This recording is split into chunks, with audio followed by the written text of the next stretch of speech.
Ahoy, crypto pirates, hexicans, degens, all around the crypto sphere. Hello to all of you. Thanks for coming. Thanks for hanging out with me.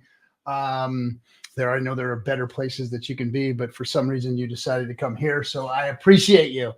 For any of you who came over from Instagram, if you don't know, before the show now, I've been doing an Instagram, 15, 20 minute behind the scenes with me and the producer and what's going on here. I started just kind of like filming the whole show from behind the scenes for Instagram, but it wasn't working because you had to listen to me sit there in silence for a while. But I think what I'll do is, I still haven't fixed my damn camera.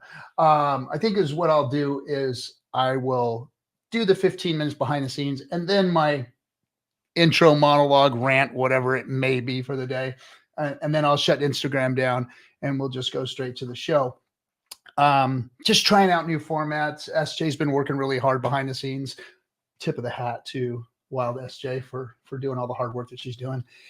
Man, I'll tell you what, this AI stuff is freaking the bomb diggity. I mean, she's all over it like a fat kid on a cupcake trying to figure this stuff out. And it's phenomenal. The AI stuff is phenomenal. The things that you can do with it. Ran into something interesting here. So in the past, like especially my generation and like being in the field and being a blue collar worker and all that stuff, I found that, you always wanted to bring somebody new in, greenhorn, and teach them the old way of doing things first, like the manual stuff. Like if you had, a new tool that made your job easier, you didn't want them to start there with the easy stuff. And I think some of it was ego with us. Like, it's like, no, screw them. I had to hand jack this damn freaking 50,000 pound machine up. Let them do it versus just leveraging it with a forklift or a hydraulic jack or something like that. Get on there and pump that thing with your hands, And in some cases, going back to the manual operations of things or the old way of doing things gave you an insight into how to use the new technology or the new tool better. Sometimes it was ego. Today, I'm seeing things like, so my producer comes up to me and says, hey, look, this AI tools and blah, blah, blah. And it's just a complete, puts her in a completely different position as a producer with these tools than she was literally a month ago or 2 months ago. And the technology has literally just flipped that quickly. And there are people that are saying, no, SJ, you need to go and do all this and that and this and that and learn this first and learn that first and learn these things first and learn those things first. And when I heard that, I was like, yeah, that's exactly right. Learn the old school. And then I thought about it for a minute and I said, you know what? Not in tech. Not in tech. It's one thing to learn programming the old way, the if-thens and all that stuff versus C++ and then .NET and then boom, boom, boom, boom, boom, and went all in. And gosh, I don't even want to hear it from you guys, from you tech guys, if I say anything wrong. But in tech, you need to use the tools that are available to you today, learn them, utilize them as best you can, and because the next thing is coming out again. Why waste your time learning old tech stuff and then implementing new tech stuff? Now, use the new tech.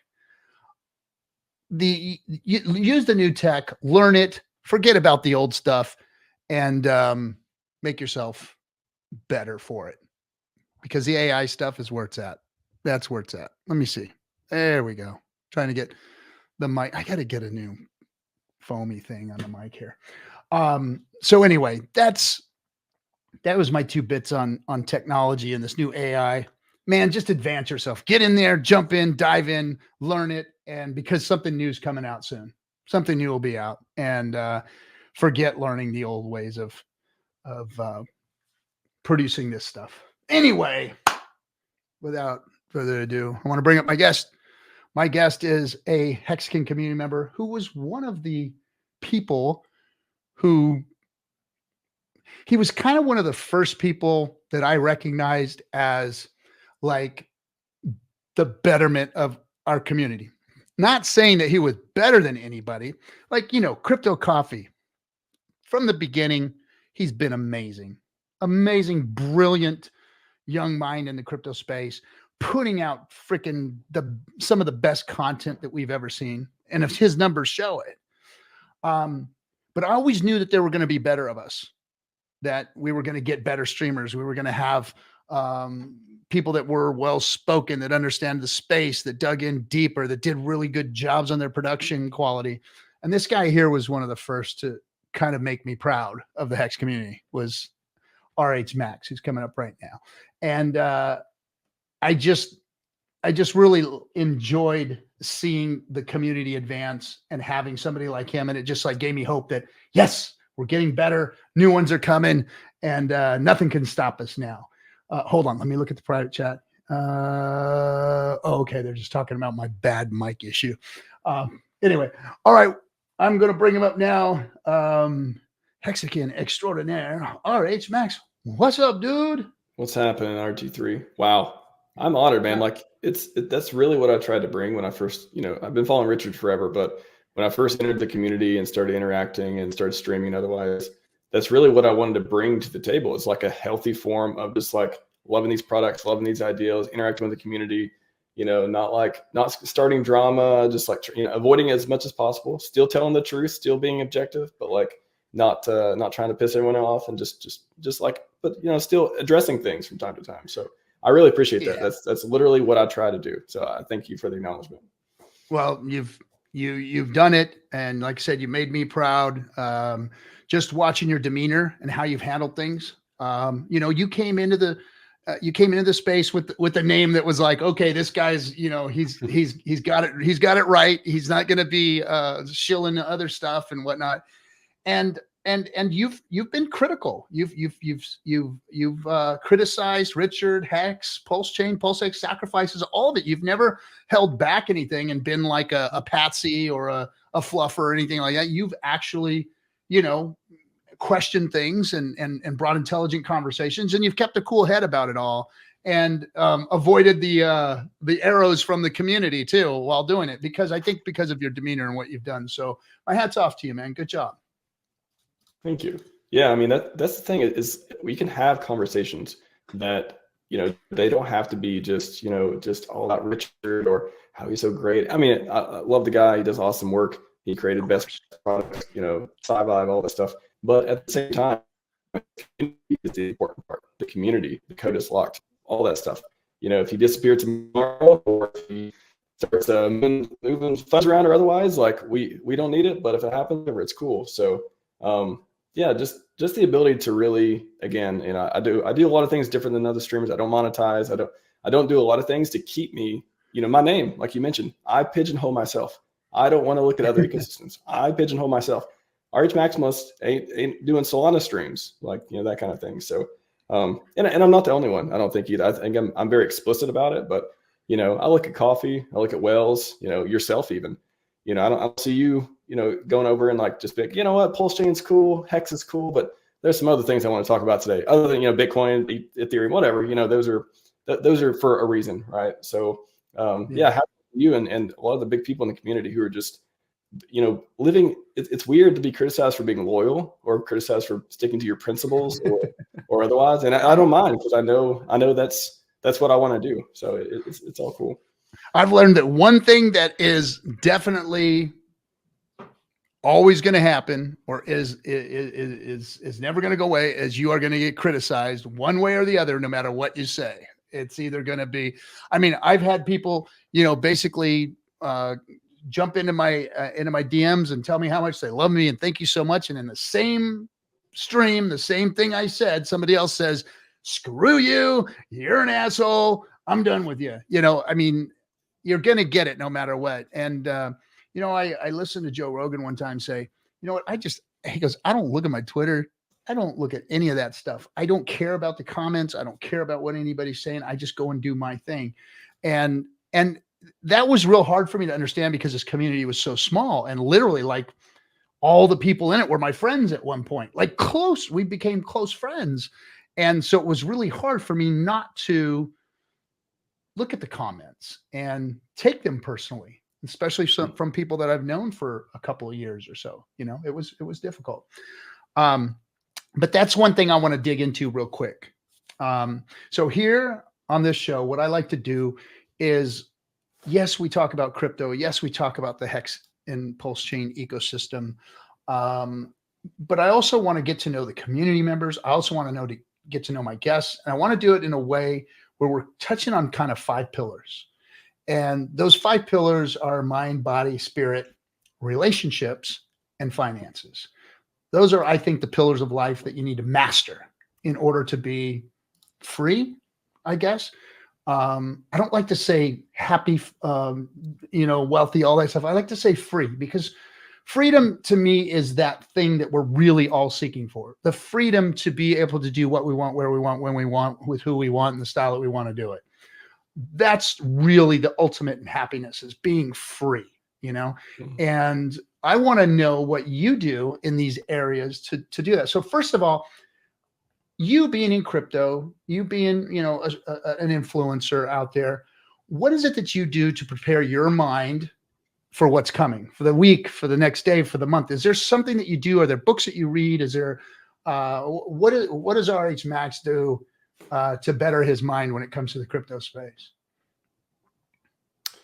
Yeah, it's definitely something I try to live my life very efficiently and like optimize for things that I'm interested in and want to do.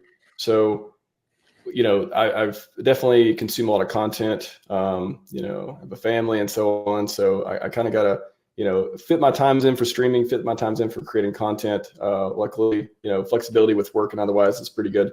But yeah, it's a good question. I do to kind of just be the way I am. I don't know. I think just principles, honestly. I think I have a mission. I think that's what separates maybe me from perhaps a lot of people in the community, is like, I have a mission. I want to do something. I want to be like the greatest version of myself, for example.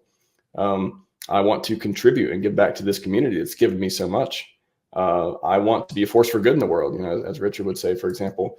So yeah, I think just turning off the garbage. I am on Twitter, but I use the mute button very liberally.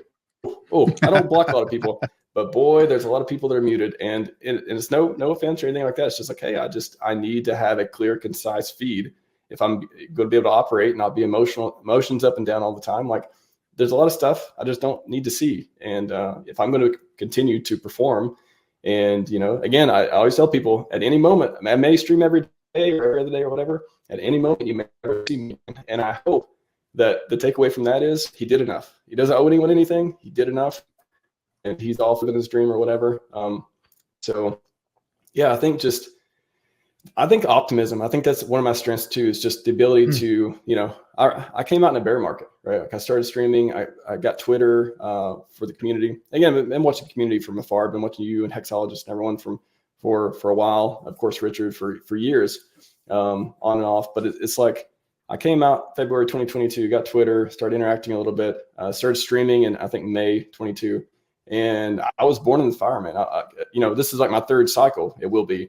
But as far as streaming and influencing and whatever all that stuff is, content creation, I was born in the Bay when everyone was sad. They were happy and they were hopeful and they were sad and they were mad and they were upset and they're happy, they're hopeful. It's like, what so many say, the anxiety, depression type of thing all the time. So yes, I don't know. It's just a mission oriented. That's all I got to say on that. It's like being mission oriented, like not losing your North Star. For me, I'm very hopeful for the future. And I think like we haven't even scratched the surface of glory yet. But I believe it's coming. So that's what makes me come out here and talk to everyone. Yeah. I think that, maybe during the bear market, when we're in a bull market, we see so much positivity. We see all the really cool memes. We see everything just coming out, roses and whatnot. Because the whole crypto space is like throwing darts and you're making money. Anybody in any coin in the height of a bull market is making money. Like, that's just the way it is. And streamers are out, happy, and because they feel good about the things that they've said. I think that a problem that a lot of HEX streamers have, PulseChain streamers, you not included, because this hasn't been your MO. I think that a lot of them have had such a hard time because they did speak positively and they did throw out price predictions, and they did throw out 100x, 10,000x, all kinds of stuff like that, versus being cautious during the bull run, versus being cautious before the launch. Saying things like, hey, usually it launches, we dip, 90% after the launch, and we've seen every chart do the same thing. And it's funny to me that, I'm the one that doesn't read charts around here. And most everybody else out there in crypto has a chart behind them and shows, and I don't have a problem with that. I don't put a whole lot into it. And the people that have put those charts up have had to kind of sit back and go, okay, made some mistakes. And then they kind of get discouraged and they don't go out there and stream anymore. And we see them disappear. But I haven't seen that with you. So I guess that's still part of that mindset then. That you have a mission. That's a good point. Like, I don't like to be wrong. Like, I avoid saying things that, yeah. I mean, but I take that as part of my mindset. It's like, I avoid giving predictions. Like, I really try my best. People ask predictions, they're on the channel. Oh, what do you think about PulseX? And I'm like, sorry, I don't get predictions, but if you look historically, here's what I said and all that stuff. I don't like to be wrong. So I try not to say things that may turn out later to be wrong. I'm not perfect, but I think that's one of the things that, I feel like if I can avoid saying things that either look poorly or ad hominem, picking a fight, or I have no idea if they're going to be true. I'm just totally guessing, and I know I'm guessing, and I'm going to get people's hopes up or otherwise because I'm guessing. Well, then I have nothing later to feel bad about if I didn't say it in the first place. So I try to avoid the whole thing. Like, there's plenty of things you can talk about without just, pure hopium or saying things that you can't possibly know, speculation on stuff that's, just to get people excited. Like, I love being excited myself, but I try to be very measured in that way. So I think that's another thing that, keeps me in the mode I want to be in. Yeah, that is one of the keys to, especially this volatile space, is being measured in what you say, and being sure that you're talking to the lowest denominator of your audience. And I don't mean lowest denominator by mentality or effort or anything. I'm not saying that as an insult. What I'm saying is the lowest educated in the space, the lowest educated in the content that you're putting out. You have to speak to them. I think that a lot of time in crypto, we forget about that. Like, we start talking tech and we get out there and we just, start word salading and throwing up all over people how awesome and cool this technology is and what it does and blah, blah, blah, blah, blah. And we forget that there are people there that are catching things that we're saying, and they're getting excited about it, like liquidity providing or validating or, catching the falling knife and trading and all of these buzzwords that get everybody excited and get people wrecked, and they get a bad taste in their mouth. It really gives us the reason why so many people are afraid of crypto, is because they jump into it. They follow their favorite influencer and they start doing the things that influencer is talking about, or following the projects that they talk about. And it's not healthy. It's not good for the ecosystem. Even here in HEX, where we're very positive about what it is we're talking about, what we're doing. And I've always felt confident about shilling HEX 100%, because I know now for a fact, I was there in the beginning. I listened to Richard before he came out with HEX. I was there when he launched it. I invested myself into it. And then I put my whole basically life into it by, providing content and helping outreach and whatnot. So I feel 100% confident about my shilling of HEX. Everything else is suspect. And I think that's the healthy approach, is to, hey, these are the things I understand, but you got to take all this with a grain of salt, because crypto can get you wrecked. Yeah. And there's a lot of, just to your point of like, there's a lot of temptations to, give the people what they want, or that's why I don't do clickbait, for example, either. Like my goal, my mindset when I produce content and I clip stuff, and I got like 2,000 clips on the channel at this point, is when somebody clicks on my video, the title can be as engaging, as flashy as possible. But if they click on the video, I don't want them to ever be disappointed that they didn't get what they thought they're going to get. And again, these are just these principles I try to go by. I'm not perfect. I don't always get it right, but I try to, like, I want you to click on the video, but I'm not going to lie to you. I'm going to make it as exciting but clear as possible. And I hope you click on it, but if you don't, that's okay. But I don't want you to click on it and be like, oh, this is clickbait. Like, I don't think so. Those little things, I think, is again what I put my approach. And again, price predictions, I don't do those. And then just there's so many temptations. Like I said, I see so many people on Twitter just posting things. I'm like, there is no benefit. And you're obviously going to be, there's a good chance later on you're going to be proven wrong, or you're going to get someone wrecked, or you're just saying something that, how could you possibly know that? How could you possibly know that with certainty? And in a sea of uncertain things, in this ecosystem, everything's uncertain, right? Like in crypto, everything's uncertain. All I can do is place my bets accordingly. In a sea of uncertainty, I can say, which ones do I think they're going to succeed? I can place my bets. Like, I don't know anything's going to succeed, but I can place bets where I think they're going to work out. Yep. that is the best approach that we can take, period. I mean, that's healthy. And to your point, I named my channel after nothing related to crypto. Discourse Syndicate was just supposed to be a place for us to go and speak and have discourse about what we were doing. Syndicate is basically a consortium of financial folks getting together, and discourse was just us talking about it.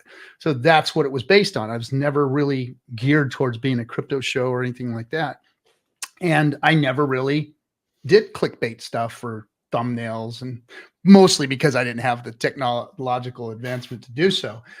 So now with SJ coming in and helping us, and she's like, we have to make it a little more, appealing to the eye to people and whatnot. So that's what we've been doing, is actually trying to, make the thumbnail look like what the stream is going to be about. And so we've been working on that. So she's been doing a good job, and then we're getting more engagement because of it. So, I guess there's a happy medium somewhere, right? Yeah. I'm glad. I mean, you guys got a crew. I'm telling you, you got, I think SJ, again, even outside before she started, working on the show and otherwise, and PulseChain Tour, putting out a lot of amazing work. You were inspirational. I literally, you, Coffee, I mean, all you guys that are just, again, you're in this ecosystem. You're not getting tempted to go out and do the most popular thing, or you're not like just getting frustrated and then saying, just leaving or whatever. I respect that so much. And like, that is pure inspiration for me. Like, I look at myself and be like, am I doing like what they're doing? Like, I feel like, at least virtually we're on this team, and this team of like people who just won't give up. It's pretty cool. You are of the best of us, for sure, my man. You are of the best of us. So let's change the subject a little bit and talk about, I just talked about health, and let's talk about health a little bit. You're a big guy, you're in shape. What do you do to take care of yourself physically? Are you trying to make things better? Is this just your youth that's still hanging on, or do you actually do something? Do you have a regimen? What do you do to take care of your health? Do you train? What's going on? Yeah, that's a good question. I think that, I'm definitely fortunate to not, knock on wood, no major health problems or otherwise. And I think just maintenance for me, really. I've always, I played sports and stuff a lot, and still maintain that throughout my life. And just being able to do that, do some basic exercise every day, just to, if nothing else, to clear my mind. Just go outside every day, I'll go for a run of some sort. Maybe I do pull-ups, maybe I do push-ups, whatever it is. Just get some exercise, good for your mental health, good for your physical health. But I don't really have I have a routine that I fit in exercise, but I don't do a lot unless I'm playing, a sport from time to time. Other than that, I love, again, RHMaxi for his ideals. Longevity is one of his ideals. Yeah. That's something I'm really high on. I love learning about that. I got a show tomorrow, Health is Wealth #3 with Brent and SJ. Brent, forget his last name. Brent Neri? All right, forgot. SJ, let me know in the chat. Yeah, she'll throw it. Yeah. I try to keep up with like the longevity stuff, and I'm definitely very supportive of that. So I think that is one of the biggest things that I think eventually, hopefully, with everyone who succeeds in this ecosystem and they want to work on a higher calling, I can't think of anything better than keeping people healthy, keeping yourself healthy, your family healthy, everyone in the world healthy for as long as possible.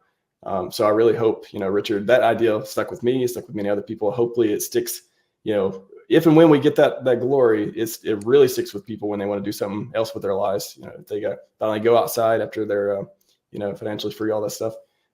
Yes. Yeah, I think longevity, keeping yourself in shape, it's not even, I don't know. I think it's a win-win. Like, why I look around people my age, older, younger, they're out of shape. They're, maybe they have health problems of some sort that are either self-induced or otherwise. And I just, I don't know, life's too short. It's like, why not want to keep in the best shape you can be? And so I don't do a whole lot, but I try to do the basics. I'll say that. Yeah. I look back on time and I remember, reading like people lived to be 35, 40, back in the day. And now with all the medical advancements, we live into our 80s and 90s.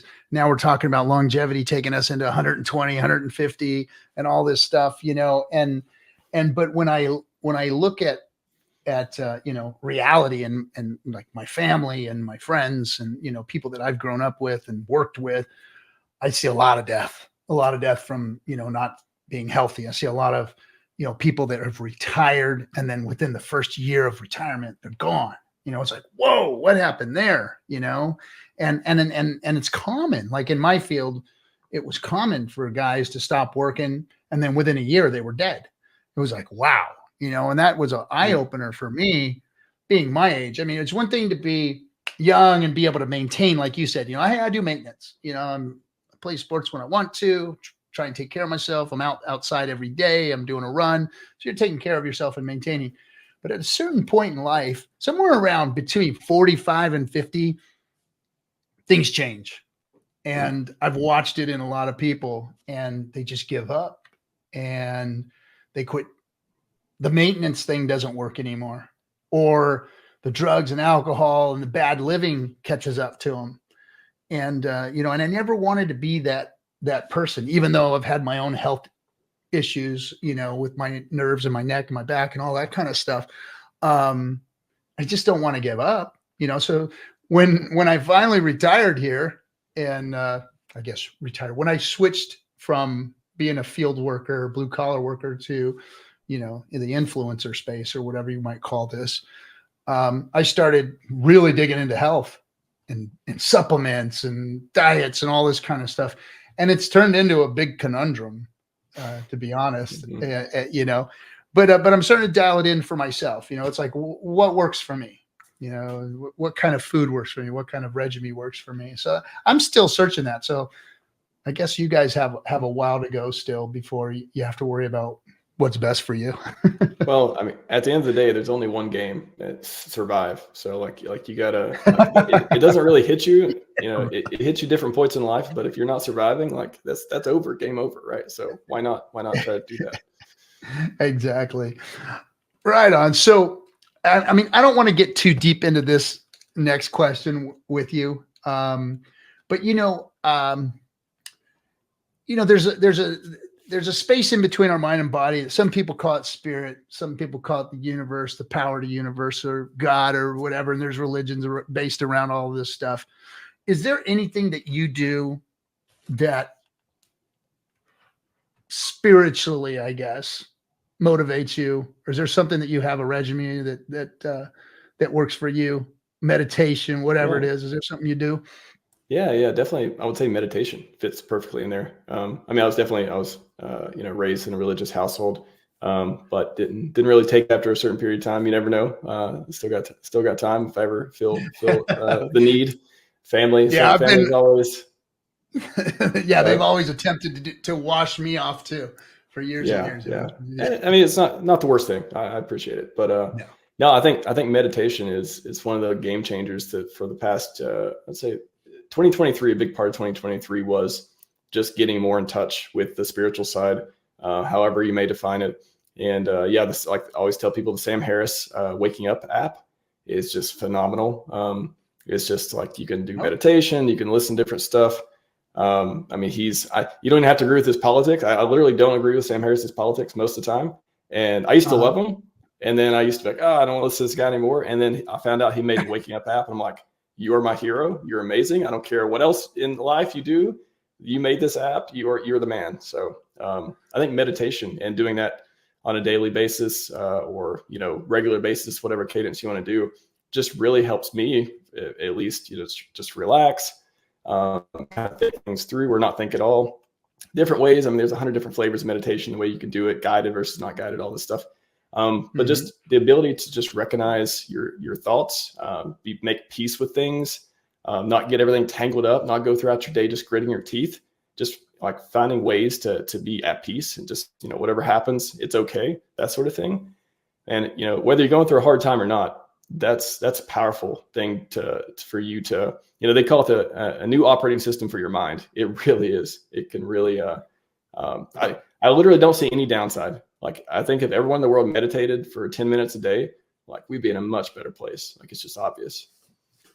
Yeah. And the first three pillars, the mind, the body, and the spirit, that I like to talk about with human beings. When I sit down and talk to somebody, those are the things I like to know about them, because it's those things that you do that actually affect one another. Like you just said, meditation, you actually can add things like breathing techniques, cold dips, saunas, along with your meditation and all these things. So the physical and the mental and the emotional or spiritual all kind of intertwine with one another to make a person who they are, a holistic approach to the pillars of who somebody is, has to do with all of those things being related to one another.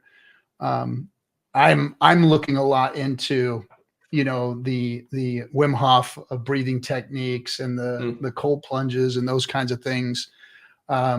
Because a lot of these things that they're coming out with now, we're talking about neurological defects or neurological issues. And I have a lot of those. I've had arms go numb. I've had my neck and my spine basically,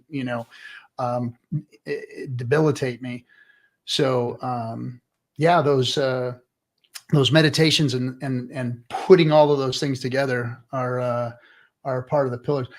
But one thing you just said about, like pushing out the negativity and whatnot. And I just saw this, Chris put this up. Huey Lewis calls it the power of love. And I remember that song, of course. But there's two mindsets here. It's literally this basic, I think, and you tell me what you think. And it's the power of fear or the power of love that makes your day better or worse. And love has and love and fear have a big spectrum of where they sit on. Like, love can be anything from trusting, and not buying into your own narrative of how horrible things are for you or whatever. Gosh, this camera's driving me nuts. And then on the other side, it's fear. It's fear of your day, fear of the work you have to do, fear of your own failures, fear of, what's to come, fear of the market. All of those things are what separate you from being spiritually like in line with yourself, is my opinion. Yeah, it does. When you say fear versus love, it does. Just thinking the meditation format of a lot of things that, whether it's internal, external, you have like all these different games, status games, other things people play. The fear of things that I think a lot of anxiety comes from that. Whatever your situation is, whatever you're afraid of, whatever, fear of the future, fear of the present. They talk about meditation too. There's only this moment. The past doesn't exist. The future doesn't exist. You only have this moment that you're in now. And I think that's a really powerful concept. Like, what do you, in this moment, what are you afraid of, sort of thing. So if there's like, all these layers and all these different ideals and fundamentals and stuff to get into to really kind of feel your way into what, what you believe, what you want to take with you on the whole journey and stuff. But yeah, I can see a lot of fear coming from a lot of anxiety that people live with every day. I think a lot of it seems to stem from fear, and the power of love and the power of just optimism and gratitude.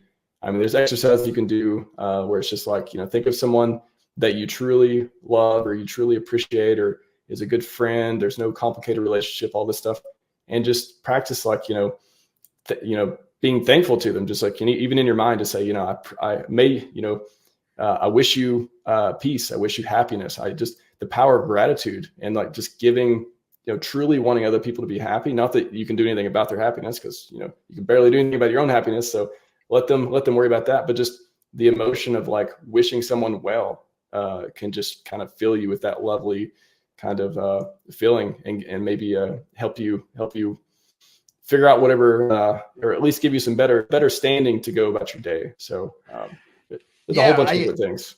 I think that exercise can be used on people that have upset you, or you dislike, or that you don't want in your life, or that are causing you problems, you know, to wish well and think well of them, and push that out there. I think is also important, because, you know, energy is, period. It's energy. I mean, us being in the tech space, we know mathematical equations, and we understand math, and we should understand energy too. Energy can neither be created nor destroyed. It just moves around, and all of us are energy, and everything that we put out there is receivable by everybody else. Or, yeah, I mean, wake up in the morning and just be mad, be grumpy, just feel that. You don't act it, don't yell, don't scream, don't do anything, but just feel misery. And I'll guarantee you, your whole household, as they wake up and are around you, are going to feel it. You know, it's going to, it spreads, that energy spreads. But if you wake up and you're positive, and you're happy, and you're singing, and you're just, everything's just glowing, you spread that too. So there's something to be said about, you know, the power of our spirit, and how we put that positive energy out there. You're definitely one of those guys, man. I've always liked the vibe that you've put out, and it's always been a positive one in this space. So kudos, bro. Yeah, that's kind of like, I guess that would be another technique I use too, and I'm sure a lot of people do, to not, you know, if it's so tempting to get into drama and say what you think and make sure people hear you and all this stuff, but, you know, speaking about gratitude, if you're able to look at someone else who you're engaging with, who may be upset with you or may not understand you, or whatever, and just think, well, maybe they're just having a bad day. Maybe they mean well. Maybe they're well-intentioned.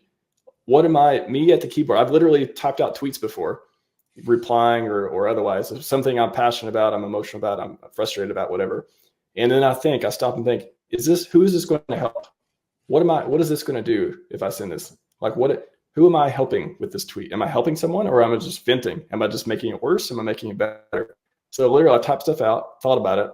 Maybe don't tweet that, or maybe don't send that, or maybe don't engage in this, because what's the point? I'm not doing anything to help. I'm not putting that negative energy out there. I don't want to do that. I rarely hit the post button, bro. I go into a lot of these tweets and just, okay, you don't want to say that. Nope, you don't want to answer that way. Nope, you don't want to say that to that person. Boom, boom, boom, boom, boom. I do that all the time. I'll type it out. It'll make me feel better, and then I just delete it, you know, and it's like, okay. I'm just going to go with that. And just take a walk. You'll be better. And that is good for relationships. Getting back into one of the other points here. You know, one of the things that we need to do as a community, and as I guess you would call us a quasi marketing arm of the space. And I know that word isn't supposed to be said, marketing, but truth be known, we are the best advocates for people getting into cryptocurrencies, and good cryptos, you know, with HEX here. What do you do to build relationships personally and on the internet? What do you see as the value in that, and what is it that you do on a regular basis to improve on that? Yeah, I think relationships, especially, so there's a lot of different dynamics. So you have the relationships within the community. Creating content really helps you realize this type of stuff too. You have people who want to hear what you have to say about the product, about the idea, about, you know, HEX, PulseChain, all this stuff. Then you have people who you want to speak to, but they don't know who you are. So you need to, you know, do, you know, Bitcoin ETF stuff, right? You need to, like, I did a stream this morning where I was like, hey, let's just go live. Let's talk about the ETF. Let's talk about this and that, and just make sure that if there are people out there looking for good crypto, we can talk about HEX and Pulse too, but like just making those connections. You can't really do that if someone's not going to click on your video or click on your content or read your Cardano versus PulseChain post if they're not, you know, if they're not either in the mood, if they're not looking, or if they're not interested. So the relationships from people who you don't know are some of the best ROI, because again, Richard said a million times, I'm not here for you all. I'm here for all the people who aren't in yet, right? That was outrage marketing. That was all that stuff. That was the plan, to speak to people outside, because, you know, you're already in, right? Like, so having those relationships, but again, sticking to the principles of, okay, I'm not going to do Solana 24/7 rage streams. Like, I'm not going to do stuff like that, but I want to talk to people who are interested in true DeFi. I want to talk to people who want to better themselves. So having those kind of relationships and having healthy ones, not trying to push stuff down people's throat, but just being able to say, hey, if you want to have a conversation, we can have one. So people ask me too, like, what would make you give up on the ecosystem? Like, what would just make you just quit? And I think the best answer I can come up with is, if I look around and no one else is here, like there's no one else around me, I guess it's over. Then, like, I don't know what else would make you up besides no one else here. Like, you can't be a community, you can't have relationships, you can't be the only one. And Richard knew that, and that's why we have an army, right? So relationships. There's so many, different verticals go down relationships, but I think if you're trying to see people and you want your message, yeah, you can break through the noise. Yeah, you can be outrageous, but also you can just give them a message that they're looking for. And there's a lot of different ways to do that. Right on. Well, let's talk about crypto, bud. Let's get into the financial part of it. I know that, obviously one of the tools that you and I use to better our finances. And I think that the crypto space is going to be the biggest transference of wealth that the world has ever seen. In my, 56 years on this planet, I've seen a lot of things come and go. I watched the internet be born. I was part of the pet rock scene back in the 70s. I've seen it all, man. And I've never seen anything like this. I've never seen anything so transformational in my life other than crypto.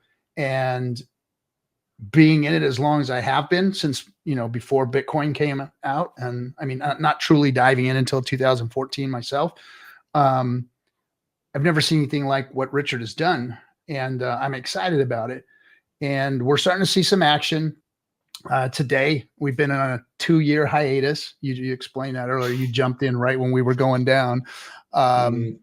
So what's going on out there today? Let's talk a little bit about some of the excitement we've seen with some of the wallets and anything else that you want to kind of blast on. Yeah, so I came across, I've actually been covering this for a while. So if this leads to something, if this just isn't a one-off thing, or if there is something that comes afterwards, it's going to be really funny to look at. And I think I was just lucky to cover it at the right time, because it all started a few months ago when shout out Dipcatcher, Maximus, one of Maximus DAO founders. He did a whole bunch of research around PulseChain Warchest. And I've shared it on Twitter. We did videos, all this stuff. He made the document public of just tracking the different stuff with sacrifices and the wallets and different stuff of the entity that we have no expectations of. What kind of type of funds they have, stablecoins, HEX, and the different moves they've made over time, and all that stuff.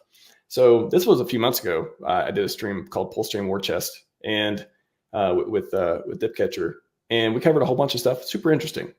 And at the time, I was like, okay, this is cool. I wonder if whatever happened. I kind of almost forgot about it for a while.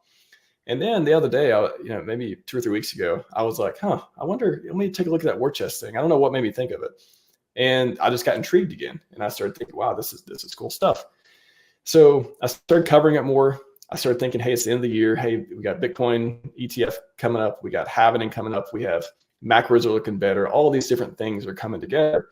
I wonder, this is an interesting thing to talk about. PulseChain has been beaten down. It's below SAC price. All the other coins are too. Why hasn't these coins moved? Like, what is the point of collecting all the money if they don't go? Again, I have no expectation they ever will, but I'm just wondering, just at intellectual level, are they just going to get burned? Are they? To me, it would make sense something would happen with them eventually. That's just my hunch. So I did 2 or 3 streams where I covered, hey, what do you think is going to happen with the money? What should happen with the sacrifice money? Again, we can all just have our opinions and speculate. And did probably 2 or 3 streams. Then I had Dipcatcher back on, and then I had Neil for T-shares on, and we started getting into all kinds of other theories of like, if these were your funds, if you had $600 million in stablecoins, what would you do with it? Like if you were a benevolent whale, what would you do with it?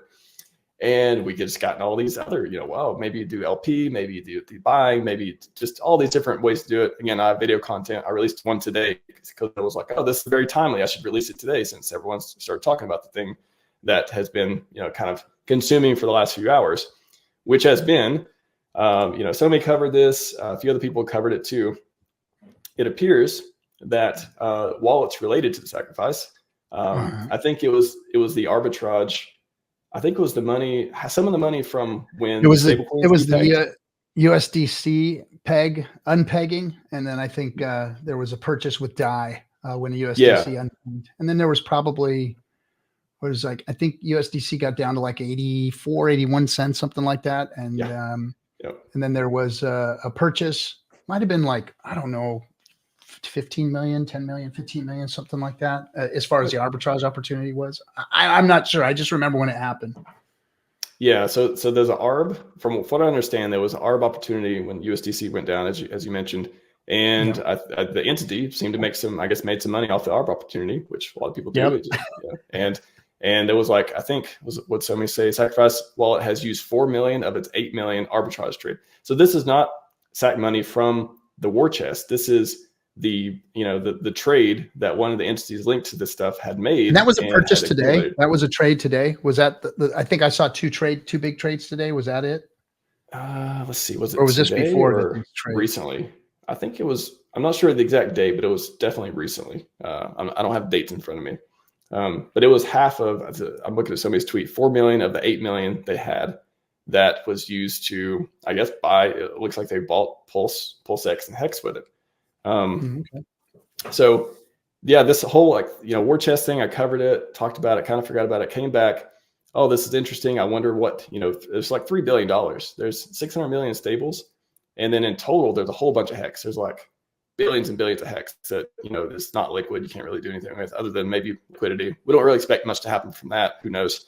But the stable coins was the most interesting. And then there was the 8 million that I don't even think was covered in the original war chest document that, could be used for things.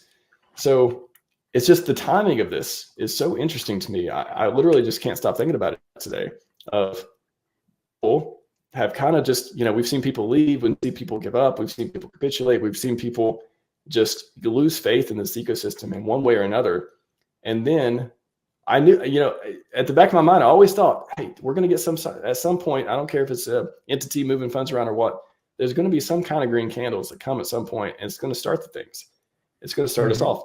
I don't know if that's today. I don't know if it's sustainable, but boy, does it give me some interesting feelings of what's next. Like, why would they buy $4 million worth? Like, why will they buy another $4 million worth? Like, will the other SAC funds move? Is this part of the plan? I've been around in the bull market, and this is the things that we've seen. We've seen whale wallets. Once the whales breach, once we see one breach, and Godwell, of course, I think there was some action today also with Godwell's wallet during all this. When Godwell's wallet moves in HEX, then everybody's like, oh shit, there she blows, and once the whales start breaching, then we see them breaching all over. And then we almost start seeing regular breachings. Like we start seeing patterns in some of these wallets where they're buying on a regular basis. And that's what really gets me fired up is when I see those, because I remember during the whole bull market watching these wallet moves. And that's what I do now. I like to take a macro look at everything. I try not to get micro because I can just go down rabbit holes, and usually those rabbit holes end up in a dead end or something.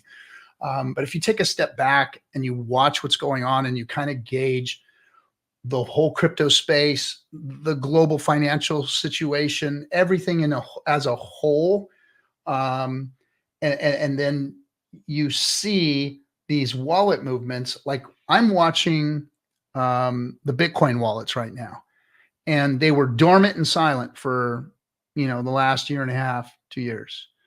And now all of a sudden over the last 6-8 months, there's been all of these moves going on behind the scenes. And I'm not talking about trades that we can see that move the price. I'm talking about OTC stuff. I'm talking about you're seeing a Bitcoin wallet move $100 million worth of Bitcoin to to Binance or out of Binance into a wallet and to an unknown fresh wallet. That's telling me there's OTC trades going on in the background, that there's something happening. People just don't risk moving that kind of money around for no reason. It's positioning itself, it's posturing, it's getting ready for what's to come. And over the last couple of weeks, I've just seen massive amount, like billions of Bitcoin moving every day, like 1 billion to 2 billion Bitcoin every day moving. I've seen some moves as big as $500 million in one move. That is like, I mean, guys, I want you to understand, like you and I have all done crypto transactions. Like we've sent, $1,000, $5,000, $10,000, whatever it is that you may have done. Those are big moves for the regular human being. But when $500 million is moved, like literally human beings fly to a location, they meet in a secure room, they have a secure connection with servers, and those people transfer that money in the same room with each other there. That is not something that just goes willy-nilly over the internet. This is important transactions that are happening, and they're happening for a reason. You just don't move $500 million without certain types of security and certain types of reasons for that to happen. So that tells me that there's something going on in behind the scenes in this space over the last few months that are preparing themselves and positioning and posturing for something really important to happen. Yeah, it's at this point, I mean, those reports the other day from Matrix Port about, it's unlikely to get approved and all this stuff. I cannot, can you imagine, you got all these institutional players, you got all these companies they've made amendments, they've changed things, they've been meeting with SEC forever. Can you imagine if this, I guess I gotta ask you, like, what are the chances that we don't get it this week? Because for me, I could just see the sea of lawsuits coming from market manipulation of the SEC. You guys are literally, you're out of control, like remove GG, all this stuff. Like how does this not get approved? I think that we're gonna see approval. I think that we're gonna see crypto splinter this bull run. I think that we're gonna have a DeFi and a CeFi space. I think that's what we're gonna see. We're gonna see cash, and we're gonna see banking kind of take over the CeFi space, get regulations and all this kind of stuff, and then the screws get turned down on DeFi, however that might look. I think that it's important for folks like me and you, and all the lobbyists and all the people that the PulseChain Foundation, Identity Block and Marlon's group, everybody coming together and working on saving the DeFi space when it comes to regulatory. We've got to work hard. We've got to get louder, and they've got to see that we're regular people. See, because that's what is so important to this space right now is the real folks like you and me getting out there and getting into social media and speaking to the people, not the furus that got paid by crypto and the CeFi space to shill all the shit that they've been shilling for the last, 5 years. And some of those people are my friends, but they're doing the wrong thing. They're not public servants. You and I are public servants. We are out there advocating for better crypto, for better money, for a better world. And we're just regular folks. We're just trying to get the word out. So we are going to have to be the representation when it comes to legislators of what the people want, because we're not bought and paid for. We're looking for something good. We're trying to change the world. And I think that that's when it's going to get more people behind us. That's what's going to get us the win, because we aren't going to win in the lobby spaces unless we throw a bunch of money at this thing. We have to throw money at it in order to get that to happen. And unless we have a really good setup and a lot of donors during this bull run, I don't know if we're going to have the power to. So then the other thing is, how do you get the masses behind it? If you can't win with the money, how do you get massive amounts of votes behind it? How do you get the regular folks to understand what it is we're saying? How do you get them to trust us versus those people that are paid and polished and look really damn good at doing what they're doing, even though they're the ones that are lying? They're the ones that are feeding people bullshit, and we're the ones with the good message. We have to figure out how to distinguish ourselves between that mess as this mess unfolds right now, because this is it. Like, this is our MOT. This is the moment of truth for DeFi. we have to get our shit together and win this fight. And, you know, and I'm looking for people like you to get out there and fight the good fight, because we need the numbers, man. We definitely need Hoorah. Yeah. What do you think about some of the grassroots move, like some of the, you know, what if we get 50K on the amicus brief? Like, how do you think we're gonna be able to fight these things? Well, that was my goal. You know, I was told by the guys that put it all together, hey, we'll be so happy to get 5K. I said, no, fuck that, man. We're getting 50K. 50K, or else I'm not happy. And look at, here we are, 43, 44,000 and pushing. I'm going to have SJ throw that up there. We need to get on that amicus brief, guys, and get that thing signed, get it out to people. One of the ways I say to do it is get on your phone and just send it out to all your friends, family, people on your phone. Just send them the link. Say, hey, if you want to help me out, you know I'm into crypto. This is something that the people need to see, need to help out with. Just sign the petition. It's not that big a deal. Just read it. You'll see that I'm advocating for somebody who's done something good in crypto, and they're coming after him for no reason. And here, sign this. People need to send that out. I did it on my phone, and I've done it a couple of times. And hey, did you get my message? You know, and because someone like, oh, I thought you were just spamming me up with some shit. No, I'm really serious about this. I want you to hit it, you know, and take some time and get it out to as many people as you can, because we need that amicus brief signed. We need to get people understanding that there are real folks behind this, that we're really trying to advocate for something good here. And when it comes to it, they're going to demonize us. And if we're very public and we're very vocal and people know who we are, that we're just regular folks trying to make good, and that we're not scammers, and that we're not trying to shill stuff that's hurting people, then we might win this thing. But that's the only way we can do it, man. I mean, we've got to get this thing. We got to get people together. You just gave me an idea. I think it's really good. As far as like, sending it to people, even on social media, taking a selfie, or taking like a video, like a selfie video, and then holding up on a piece of paper, write down pulsepetition.org, hold it up, do a video, and say, hey, I just thought I'm going to do that. I'm going to go. There you go. That makes it even better. It makes it personalized. Like, hey, look, hey, I'm just calling you, and you can even do it for every one of your people in your phone. You just hold them and say, look, man, I'm sending you this, and I want you to know it's not spam. This is a real deal. I'm really serious about this. Go here and sign this petition for me, and then hit me a text back and let me know you did it. And then, you know, answer them back, hey, thanks, man, appreciate you. You're really helping us out here. You know, everybody can do this, and if everybody does this, this is what the networking effect is. The reason we have 43,000 signatures is because people got out there and started doing this and started pushing it out there, and we didn't just let it die. We just kept going, and you know, people said we aren't going to get 5, maybe 10,000. No, here we are at 43 and about to crack that 50,000 mark. And I think that XRPs might have been it might have been 75,000 people that signed XRPs.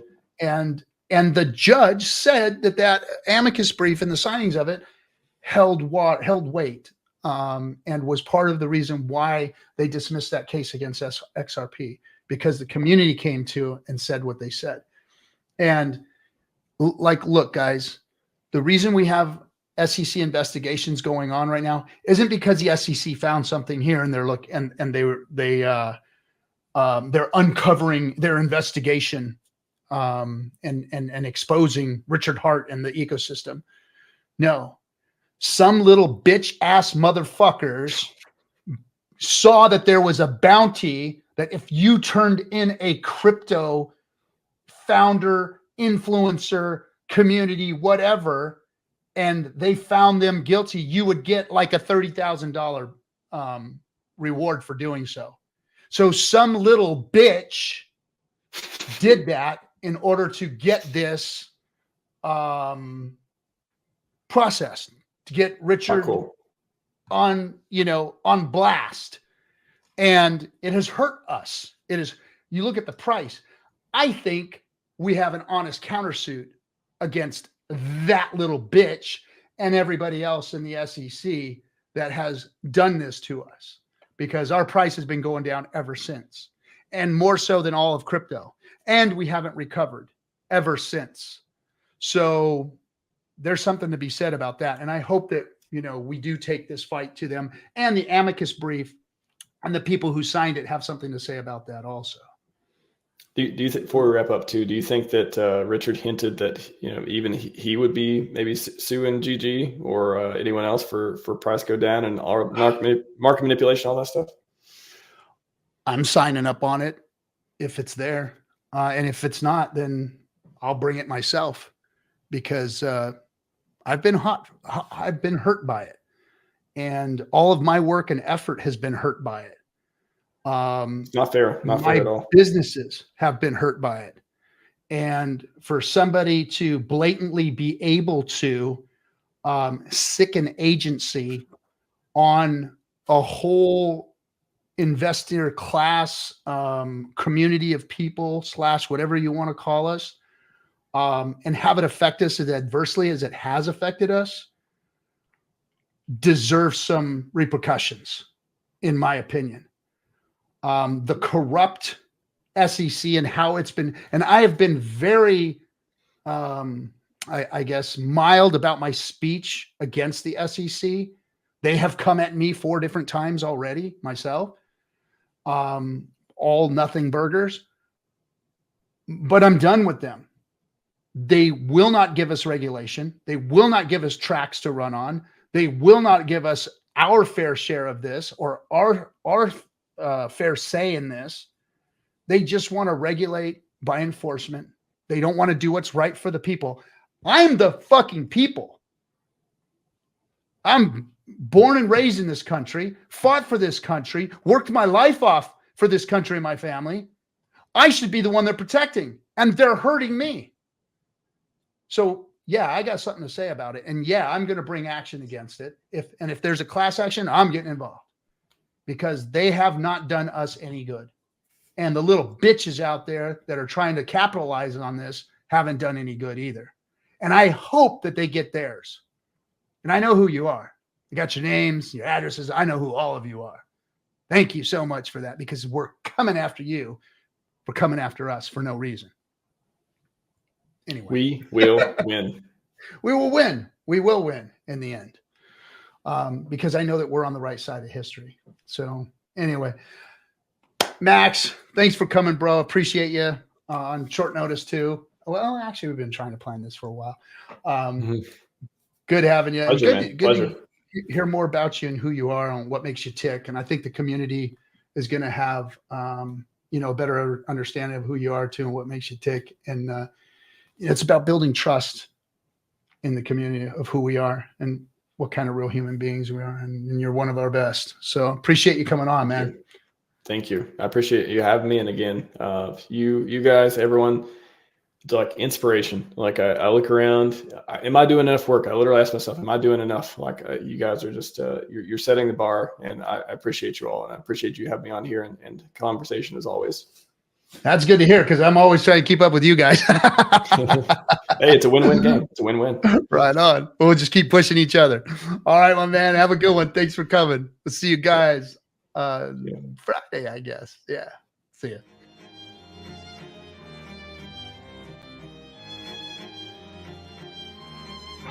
Why is HEX better than Bitcoin? Well, first of all, it's the fundamentals of the code. Fundamentals of code are better than Bitcoin's fundamentals.